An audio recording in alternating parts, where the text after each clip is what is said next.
Hello and welcome to the fourth in our series of Imperial War Museum conversations under the heading Hindsight in 2020. And of course, what we're doing in these conversations is looking at our current dilemmas through the prism of history and talking to some eminent experts in various different fields to try and understand better what we're going through at the moment, particularly, but not exclusively, in regard to the coronavirus pandemic.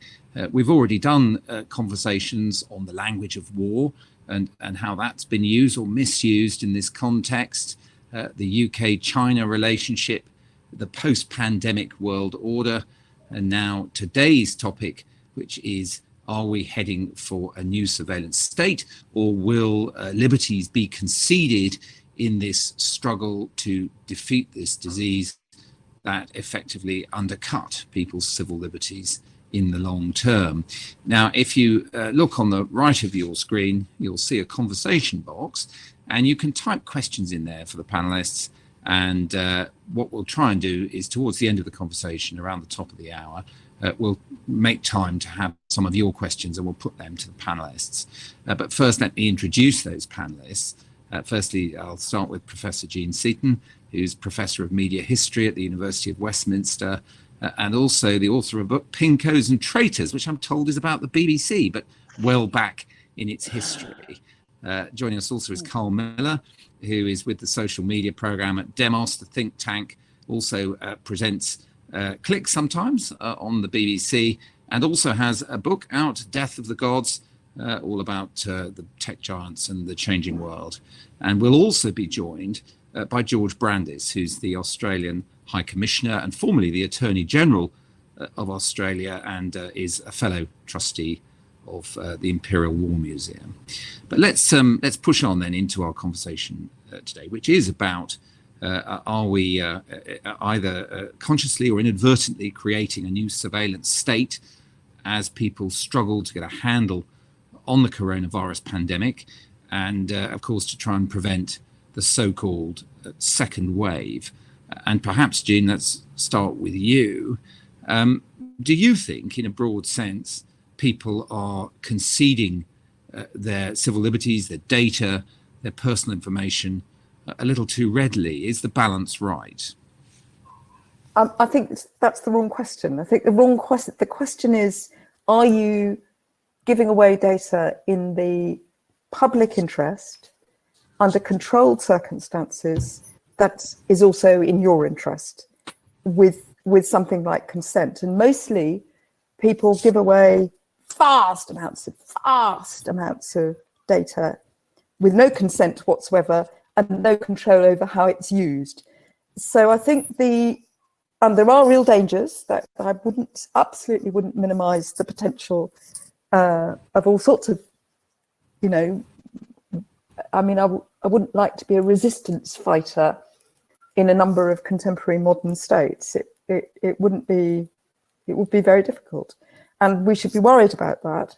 But I think that we need to have a discussion about how you give information. That is the only way to get from where we are now to controlling, or at least managing is the right word, the virus. And in a sense, it requires a revolution and a public discussion about information. And perhaps this is one of these things. Previous pandemics have led to great infrastructural changes.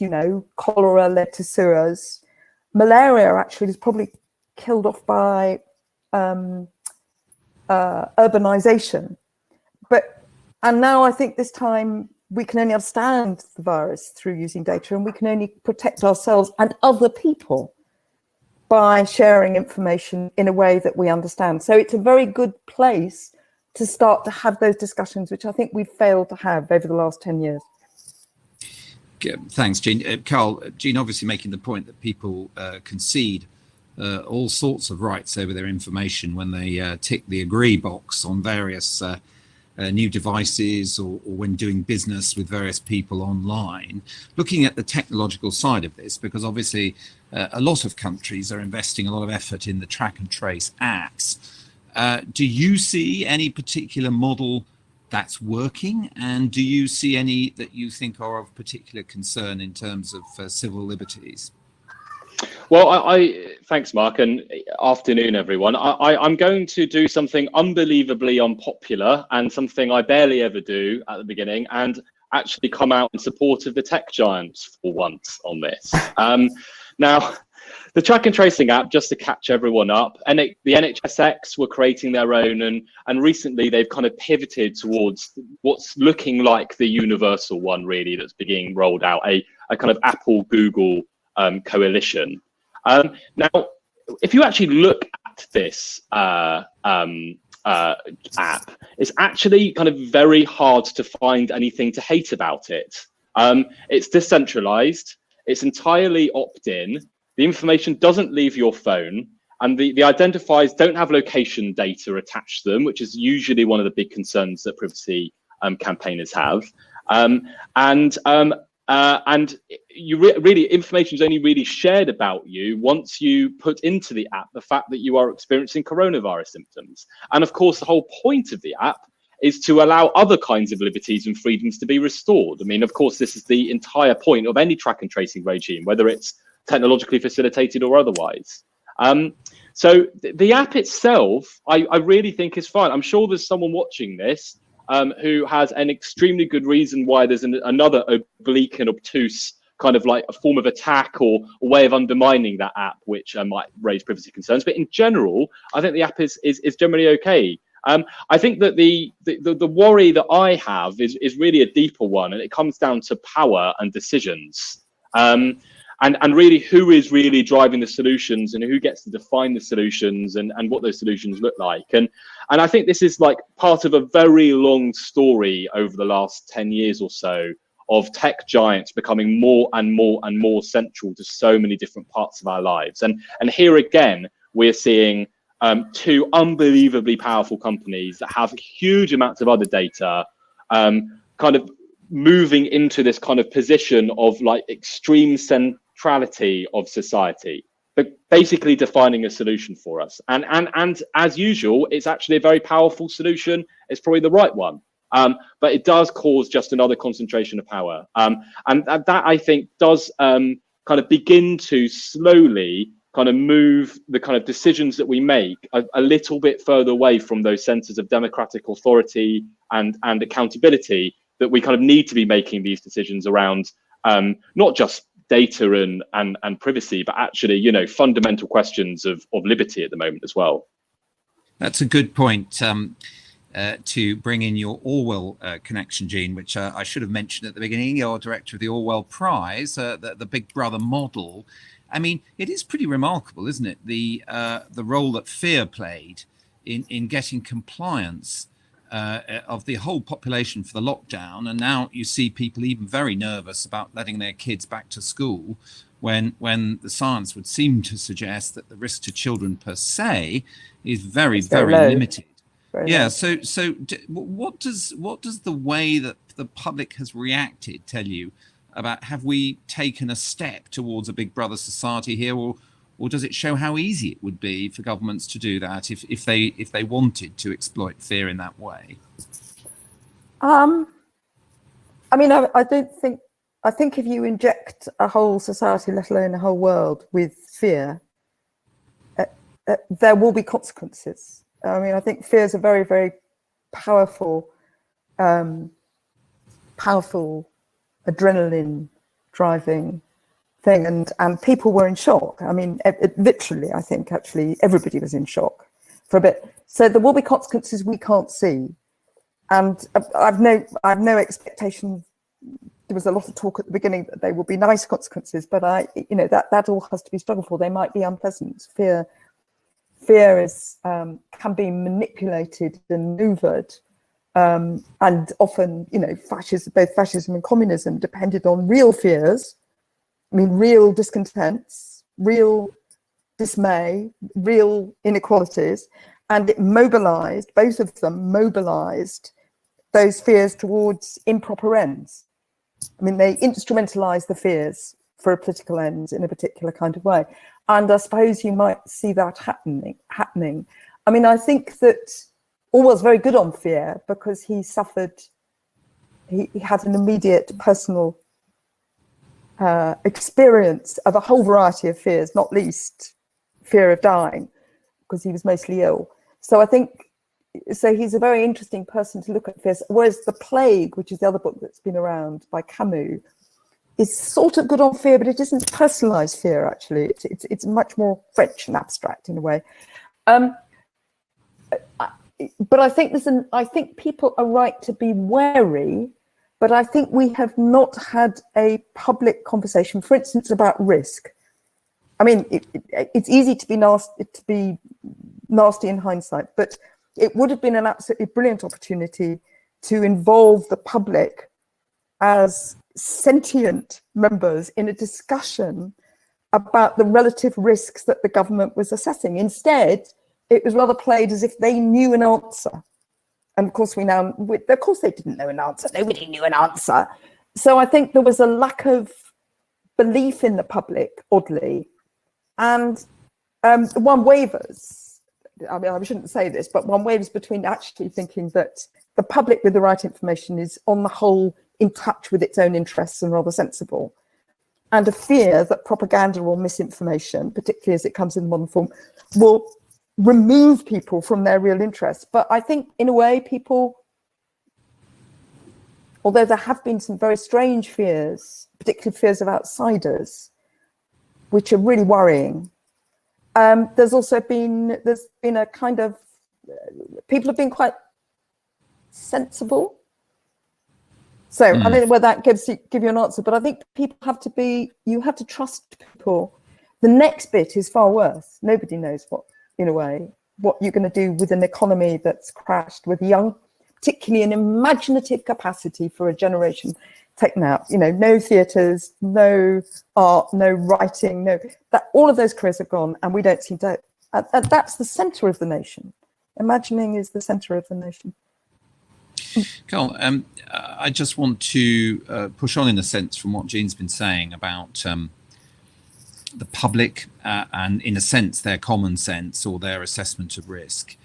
Do you think people overestimate the ability of tech to deliver solutions here? I mean, has anybody actually got an app that really works? I mean, as far as I understand it, the South Korean system works, but that's on the basis of legislation that they had in place before the pandemic, which allows them to take complete control of all your data in these defined circumstances, whereas the system you've explained in your previous answer that's been put in place by Apple and Google, it doesn't do that, does it?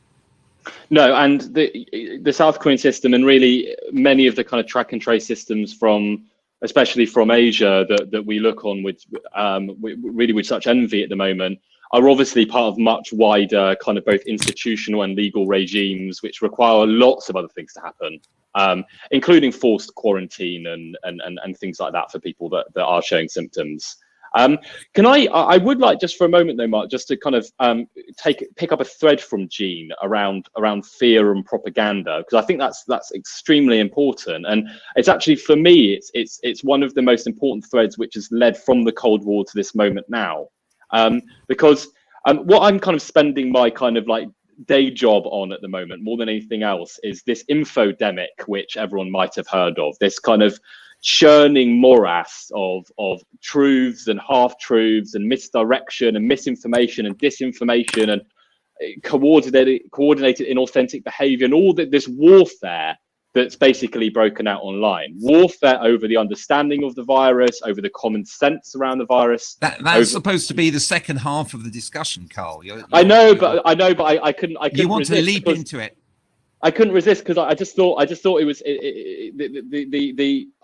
well, Jean mentioned fear, and I couldn't step back. I'm happy to take responsibility. I mean, I think one of the things that one might want to go back to is that nearly all of the surveillance apps which are totalitarian or authoritarian embody also authoritarian personal practices on the ground. in China, you're slammed up behind a door, somebody comes and checks on you. And our untidy, it said, which relates to the fact that there is no surveillance app which is going to be as good as local health officers who used to get rid of manual tracing. Shoe leather, because if an app tells you something, you might not want to do it. But if a nice Absolutely. health officer phones you up and says, "Look, I'm really sorry, but we need to." My father was a butcher, and the health and safety food standards man was his friend, not his enemy, because he used to come around and say, "There's this new stuff you've got to be careful of." So Absolutely. I think, let me sorry to pull in there, because I wanted to bring George Brandis into the conversation, the Australian High Commissioner, one time Attorney General of Australia, and fellow Imperial War Museum trustee. Welcome, George. Good afternoon, Mark. We've been talking about the track and trace and the attempts to get on top of this pandemic and to prevent the so-called second wave. I mean, do you, with your experience of government, with all the limitations and challenges that ministers face, do you think governments are doing enough to prevent a second wave? Well, I don't offer a view about the public health dimensions of this, and I offer no observations about what is happening in the United Kingdom. But I can say, speaking for Australia, that I think the Australian government has been very successful in dealing with the coronavirus pandemic. When the last figures were, according to the most recent figures, only 104 people have died in Australia of this disease from a population of 25.7 million, which is 4 per million. In the United Kingdom, I think it's about 630 per million. So, but we have introduced a coronavirus app, a track and trace app called COVID Safe.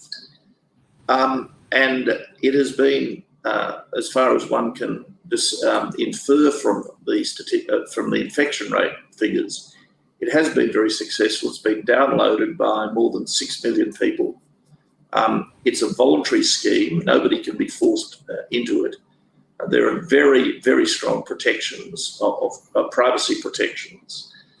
People can opt out of it at their discretion if they change their minds. It was began on the 26th of April, and in the 58 days since then, there have been only about 800 new infections detected in Australia now. That is no doubt for a multiplicity of reasons, including the success of the Australian lockdown arrangements, including the quarantine arrangements that Australia has introduced. It's, I think, just impossible to determine, which is the most important causal factor in the very small number of infections, comparatively speaking, since the app was introduced. But I think one can say that the ready public acceptance of it, the 6 million downloads, indicates that it has been a successful policy measure. George, while you're on the line, as it were, we were just discussing the South Korean tracing system and the fact that they had legislation on the statute books following the SARS pandemic, which would allow them effectively to take control of people's phones and have all kinds of other measures. Do you think a lot of countries, after this settles, are going to do something similar, to have ready-made legislation that would allow them to access data and people's movements in the interests of defeating a pandemic? I don't necessarily think so, and I think the palatability of legislation like that will be very much a function of the political culture of the country concerned. The Australian coronavirus or COVID Safe app was actually supported by a specific act of Parliament that was passed by the Australian Parliament last month, specifically to support this track and trace scheme, that rather than an Act of Parliament which was invasive, the whole effect of the Act of Parliament was to introduce a series of very strong prohibitions against the misuse of the and limitations on the misuse of the data and protections of personal privacy. So, for example, contact information on a person's mobile phone isn't accessible by anyone, including the user of the phone, other than health authorities. And even in that case, there is a voluntary system whereby if the user of the app is diagnosed with COVID-19, they must then consent to the uploading from their phone of the contact tracing information. It is automatically deleted after 21 days. The information does not include geolocators.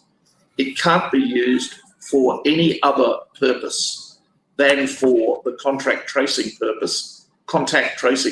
In other words, it can't even be used for law enforcement purposes. And as I said before, the person who's downloaded the app has an unlimited right to have, at their complete discretion, to withdraw from the system and have any data collected destroyed. So the Australian approach has been a voluntary approach, and I'm sure one of the reasons why the rate of uptake of the app has been so extensive is because Australians have been reassured that no violence or prejudice will be done to their personal privacy by this scheme. George, thank you very much for that. I would like to move us on to the next section of this talk now, which is really about disinformation or the way that information is moving around this topic, and whether it's being censored or controlled in various ways by governments or tech giants, and whether that presents its own questions about our freedoms. So, Carl, maybe bring you back in here just to start, and then we'll go to Jean. But when you see Twitter putting warnings on something by President Trump, or indeed Facebook taking down a video that he had retweeted, I beg your pardon, reposted on Facebook, do you see a greater activism, a greater willingness on the part of tech now, big tech, to stamp out disinformation or challenge it at source? For sure, yeah, we do. There's been a much more aggressive pivot towards online harms in the wake of the pandemic than we've ever seen over the last 10 years of engaging with big tech on this. In general, I think almost like a kind of philosophical kind of rewriting of what online harm even is has happened very, very quickly. It used to be kind of conceived of really as a kind of individual harm. So if you, Mark, if you had read something which caused you to drink bleach, that was an online harm potentially. But I think now it's kind of conceived of in a much more collective way. So the harm to a society which is caused by the swirling of, say, conspiracy theories within it. If you look at the policies which, say, Twitter has now created, information which undermines the public health response in reaction to coronavirus, they reserve the right to combat and remove in different ways. So it's much more extensive, which of course is responding to the fact that we have seen just the most almighty eruption of both deliberate and completely genuine behavior online, which is wrapping together a very large number of different factually untrue and partially untrue things. I think this is the singular most conspiracy theoretical moment, perhaps in my lifetime for sure, perhaps in the history of the UK. I defer to Jean, of course, on questions of history, but it is enormous. And really what I mean, and it's the way I kind of think about it, it's almost like a kind of dog pile, really, where everyone is kind of jumping onto this to try it really and reach people, to control how they view the pandemic, how they see the lockdown, and therefore to shape what the world will look like after it. States are doing it, extremists. Let's bring Jean in then. Sorry, Carl. Yeah, let's bring Jean in then, because I mean, obviously, Carl's highlighted there the role of the tech giants, and I guess in playing a responsible part in this, in trying to stop some of this conspiracy theory getting out of hand. And do you think that's an uncomplicatedly good thing, or do you see, for example, in China, using laws against spreading rumors against some of the people who were trying to alert the world to COVID during the early days? That there's a flip side to it as well. But I mean, well, the first thing to say is that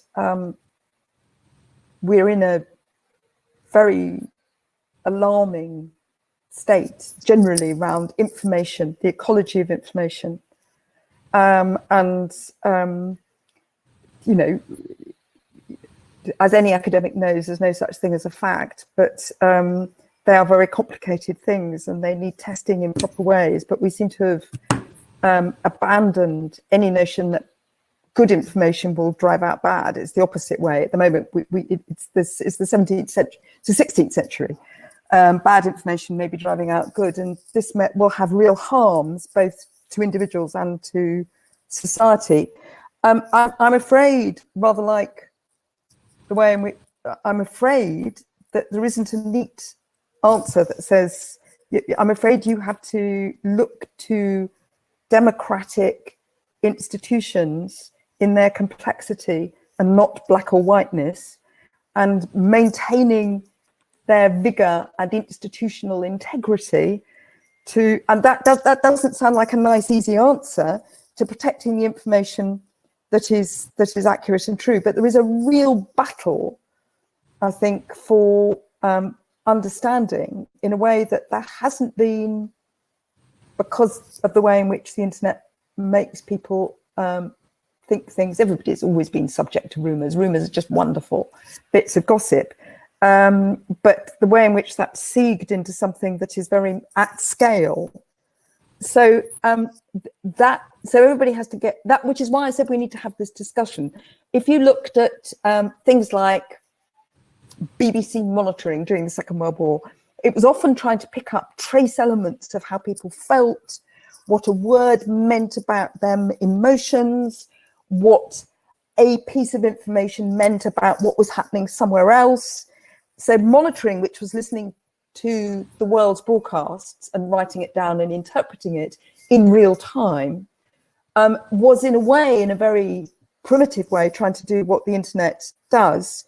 But the answer isn't to say, yes, the tech giants will always solve it rightly, because they've obviously been one of the causes of our problems. Nor is it, as Carl has just said, to say, this is really sad for people, to say they're always wrong.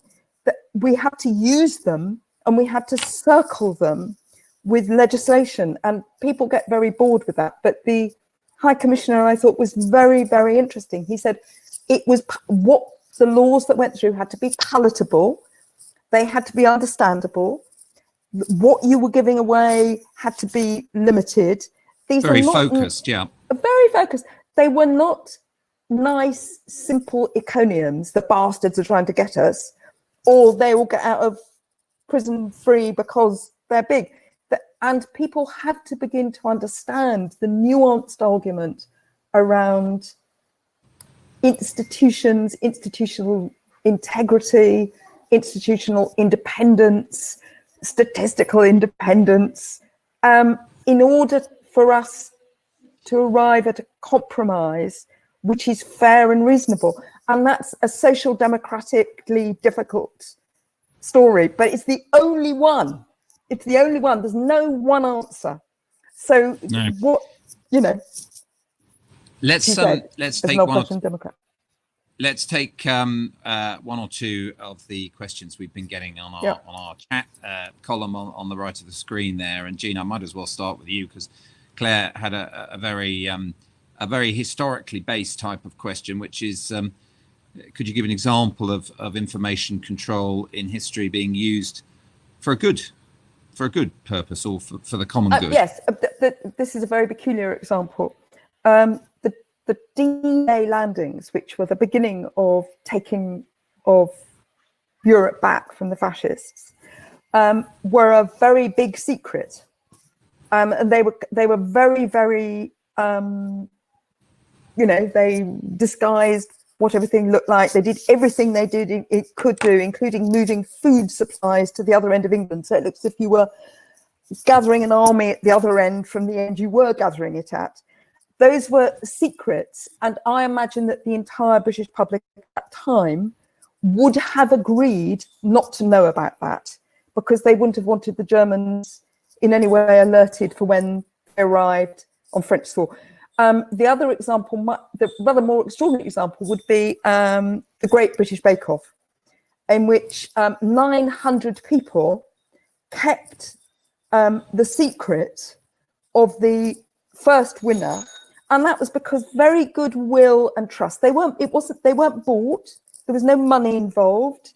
They'd had a fantastic experience. They were very involved in it. They felt that everybody was a winner, really, and they kept that secret so that first announcement. So if there is goodwill and shared understanding, and then people will keep secrets for other people.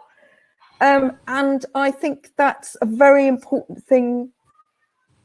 So those are two historic examples of people of secrets being kept, one officially and one actually totally unofficially, but in a shared basis. I mean, I suppose the third would be the extraordinary people, including a godmother of my late husband, who'd worked in Bletchley Park, and until she was 94, never said a word about it. But at 94, Mary Rose Palmer suddenly said, yes, I was in the Japanese hut. And that's, again, they kept a secret because they thought that was the condition of doing the work. So I think there is control of information which is in the public interest, that the public would accept if they understood, if they knew about it, they'd accept. Well, I mean, once you start talking about the Bletchley Park code breakers, you then get into those really Faustian sorts of examples where Churchill allegedly allowed Coventry to be bombed, or certain convoys to sail into the U-boats in order not to compromise the secret. Carl, let's pick up another question that we've had from someone who's watching, which is Annabelle Sheen. Now, she had a question about the sort of landmarks of change post-war in terms of privacy. What are the key ones from your perspective? I mean, I would say this, but of course, they've all been driven by different technologies of various kinds, both technologies to kind of understand information and collect it in different ways. And of course, the technologies we all use, which surround our lives with this kind of almost this exhaust of data. I mean, the biggest ones were, I suppose, were firstly kind of signals intelligence within GCHQ, and as the world began to talk to itself over distance more and more, then the computer age, and then lastly the internet. The internet is probably the most important social technology that human beings have ever created. Its effects on all of us are totally manifold, and we're still really living in the kind of early kind of stages of how intelligence will actually change. But very interesting and perhaps not massively visible, I think, to most kind of just kind of lay observers to this. A lot of intelligence agencies themselves, I think, have had to do this enormous pivot since the Second World War. There was a lot of emphasis on secret intelligence, a lot of emphasis on learning things which were kept hidden deliberately by people in one way or another, intent or capability. I think now the struggle really is open source intelligence. It's really finding what is useful in just a unimaginable and infinite sea of usually useless information. Yes, well, we've seen people trying to analyze the car parking outside the Wuhan Institute for Virology to try and demonstrate that showed that perhaps there was an emergency there in the autumn of last year. Just picking up on Annabelle's question again, Carl. Sorry, if I can just come back to you quickly. Sure. In terms of the surveillance state of the title that we're talking to today, what about facial recognition? I mean, that's surely got to be a huge change we're on the threshold of now. We've seen it in being experimented with in China, but as it's applied more generally across the world, what does that mean for people's abilities to enjoy freedom? Well, yeah, so facial recognition, gait recognition, there's actually a whole body of equally muscular but more obscure kind of pattern recognition technologies, which also have massive implications over what can be learned about you given a corpus of data. But, you know, I mean, all of these are kind of like invisible arms struggles which are going on. So you've got kind of facial recognition on one side, but then you have adversarial machine learning on the other. So these are kind of contra technologies which you can use to kind of shroud your face, or, you know, you hold up a little square that has the exact patination and coloration on it that will just cause that algorithm to implode. You know, so that's the case in pretty much every question of surveillance that we now have. There's technologies which are militating on one side and technologies are militating on the other. Who will win? It's often not really clear, and the kind of pendulum swings back and forth. Actually, I think that the rise of like federated technologies and decentralization is actually causing a lot of parts of our lives to actually become less visible, not more. Encryption, widespread, totally free, commoditized encryption.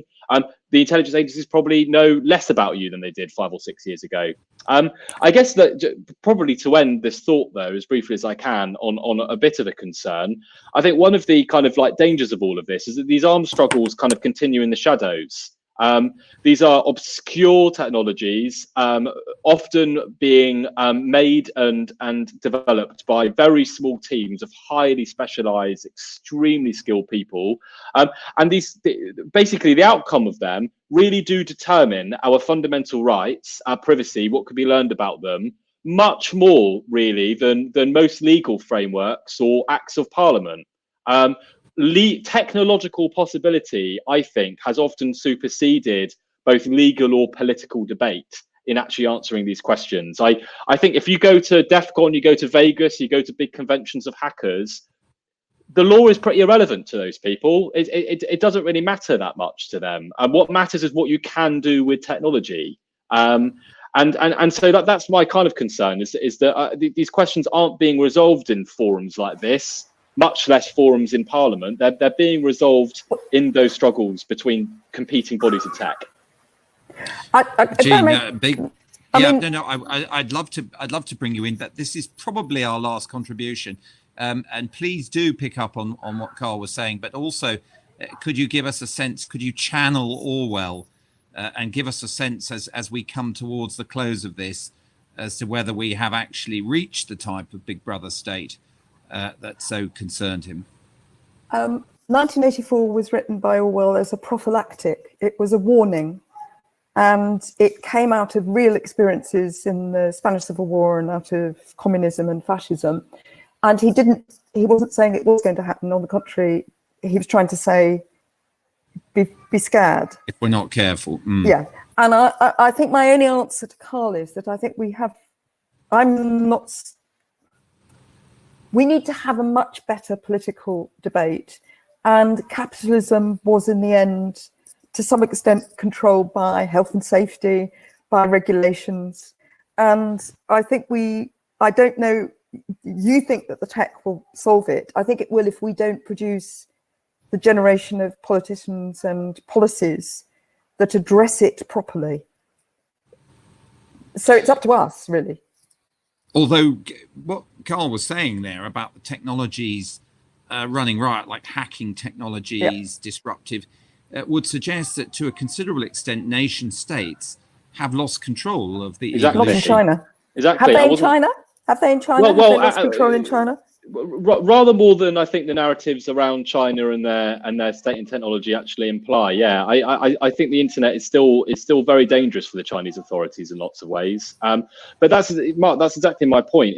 It's not that tech is going to solve stuff. Is that tech is going to resolve those questions which should be resolved and you know, new boundaries set and new thresholds and so on in public life. That's how we navigate through these thorny questions when competing rights are balanced against each other. And that is not how our lives are being shaped at the moment. Our lives are being shaped around questions such as, is privacy tech or surveillance tech currently more powerful than the other one? And those are very, very elite-driven things. No, but a great and suitably profound thought to end on, or question to end on. Carl and Jean and George, if you're still on the line, thank you all very much indeed for joining us for this Imperial War Museum conversation on the new surveillance state. Is there one, or is it all out of the bottle, as it were, like a genie now with hacking and other technology? Our next conversation this time next week is going to be about refugees and how the pandemic has affected the refugees and the refugee crisis as such that we've been looking at for the last few years. Our doors are still sadly closed at Imperial War Museum, but if you want to support the museum, I would urge you to, of course, then please go online to www.iwm.org.uk/support, and you can donate there. We'd really appreciate it. Anyway, thank you very much indeed to the panelists and to all of you who've joined us for this conversation, and we'll see you again next week. Thanks, everyone. Thanks, everyone.